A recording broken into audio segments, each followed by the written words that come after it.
Okay, so we now are moving on to the TNA show. Nails, your thoughts overall? Actually, you didn't really watch much of this show. It was just sort of on in the background. Yeah, I was working on some code.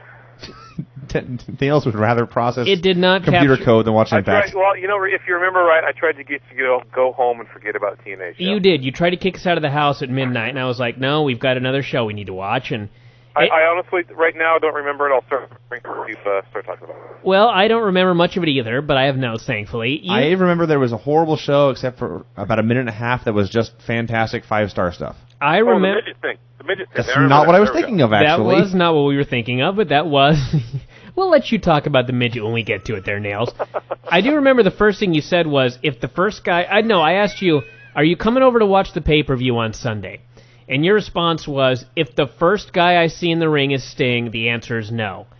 And the first guy in the ring ended up being Christian, I'm sorry. Yeah. And the second man ended up being Sting. So I suspect you're not coming over Sunday, but you never know. So the opening of the show was just setting up the King of the Mountain match, that sort of thing. It was nothing special. And then we had a Nash and Alex Shelley deal, which was nothing special, except Nash is a funny guy. Nash is a damn funny man. You cannot deny that. Then we had Elix Skipper and David Young versus the Naturals, which Naturals lost yet again, and they did the big angle with Shane Douglas where he took them under his wing. And there will be people that complain because they brought in Chris Candido into this angle, who has in fact passed on and that sort of thing, but this was a very spirited promo by Shane Douglas. Mm-hmm. I got to give this promo a thumbs up. Oh, Shane Douglas is the man. He did a tremendous job. I still say I would rather watch him do backstage interviews than manage the Naturals, but yes, but between that and this promo, which was so awesome. The thing is, the Naturals are going to get no rub from Shane Douglas. People are just going to realize how awesome Shane Douglas is. And how much the Naturals still suck. There's just nothing to these poor guys. So did the Naturals do a local show here? Yes, they did. It did, in fact, work. Matt Farmer. That you guys, yes. Was just torn apart? They wrestled Matt Farmer and Chris Del Sol in the worst match I've ever seen live. Okay, I was just wondering. It was bad. It was very bad. And they've been just the Naturals for like 3 years now and have not gotten any better. Or any more exciting or any more charismatic, and they're just two guys. And doesn't matter who you pair them with, doesn't matter who's in the corner, doesn't matter who's interfering in the big spots, they're just the Naturals, and they still suck. Then we had the highlight of the show, which Nail's going to disagree about, but it's true. Scott Steiner.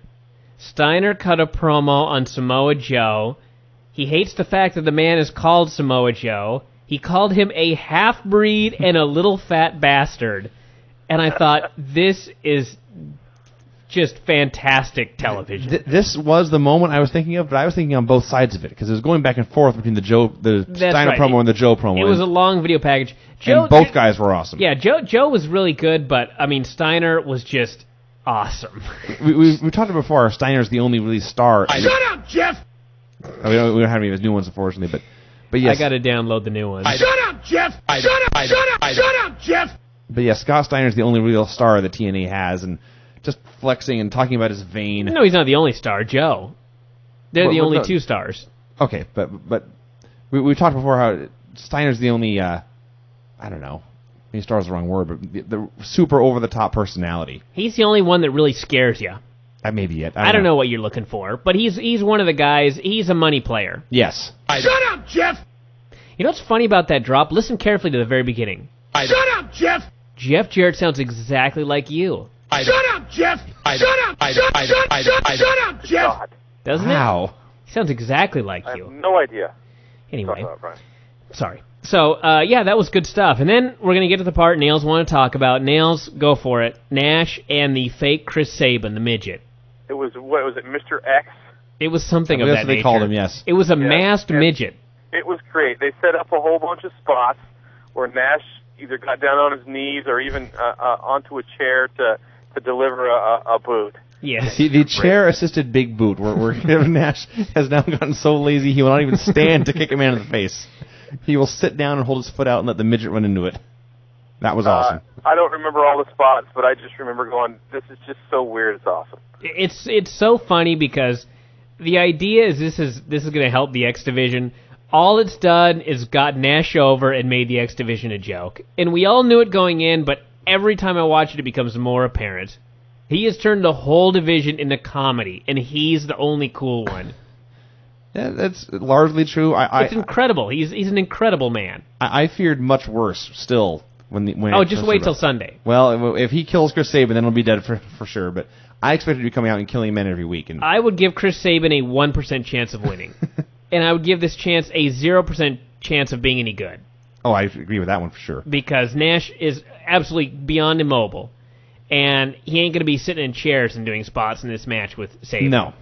And the other thing was, I know Nails was thinking of this, but he just didn't mention it. Perhaps he forgot about it. I hope this midget ain't listening. He's wearing a mask. Oh, yeah. I don't know why, but it looked like a Roswell alien was underneath this mask. Is it just me? No, he was a very unusual man. He had these eyes. He had some bug eyes under there. He had some bug eyes, and for a very short man, he had a very long neck. This was not Finley's midget. He was just a small man. No. This was a very unique human being. It was the eyes. I kept thinking that's an alien looking at me there. His big, shiny, bright eyes and the killer overbite. I didn't notice any of that. I just noticed the giant eyes. Was it looking at you? Yeah, he kept looking at me. I was like, God, this guy's going to come in my window and take me up to a flying saucer tonight or something like that. Did that happen? I don't know. Did your ass hurt? Were you probed? I wouldn't know about this until I'd have to undergo hypnosis. You better or something. see a doctor or something. By the way, Nails, I want you to go home tonight and ask your wife about the time she was abducted by an alien. Okay. Have you ever heard this story? Yeah, but you know what she was doing? No. Acid? She was painting in a small little bathroom. She was painting with nail polish on a piece of paper. I don't know what story you're talking about now. Yeah, she said she saw a UFO or something, but what I think it was she was painting with toxic nail polish in a tiny little room, and with that bottle, the bottle open. Don't tell me that. There's a very strong paint smell in this room right now. No, there's another story where she woke up and there was like a handprint on her or something like that, and she determined that aliens had taken her and brought her back. She may not tell me these stories because I just make fun of her. That could very well be. We'll have to... What a lovely relationship you two have. What a model marriage. Well, it really is, but... So anyway, then we had the main event, which was Chris Daniels, AJ Styles, Raven and Rhino versus Bobby Roode, Monty Brown, and AMW. Keep in mind, the main event is Slammiversary. There's two of them. There's Joe versus Steiner, and there's the King of the Mountain match. And what do they have for the main event of this fucking show? 8 random goofs. 8 random men doing moves. That's all this was. And the best part was the finish of the match, if I can find it here. This sounds like an ICW match. The main event. Kind of, actually.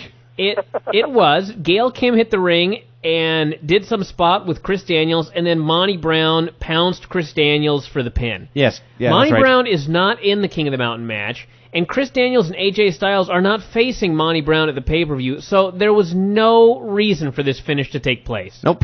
In Absolutely fact, none. To my knowledge, Monty Brown is not even on the pay-per-view. He's not. And Chris Daniels will be challenging for the tag team titles in the undercard. That's right. So now the whole pay-per-view looks worse, and there's no build for either of the main events. This was the most thumbs down main event I've seen in some time. Oh, God, yes.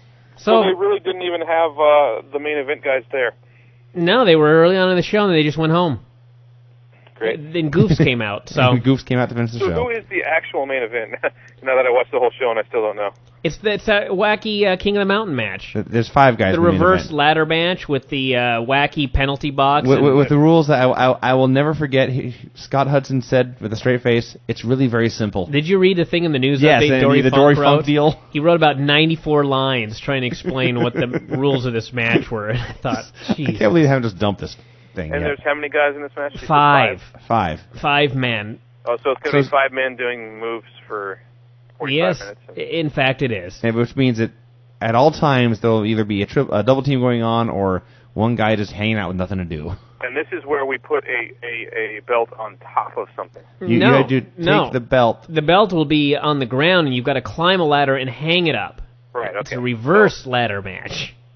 Very innovative, Nails. Perhaps the problem is you. You don't understand the innovation But of this. also, before you hang the belt, you have to pin somebody. Yes. What? Don't even worry about it, Nails. And then there's the penalty box. There is a penalty box. It's the most ludicrously complicated wrestling match there could ever be. Hockey?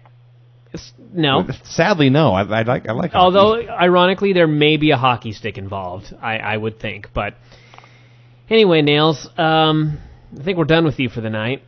Great.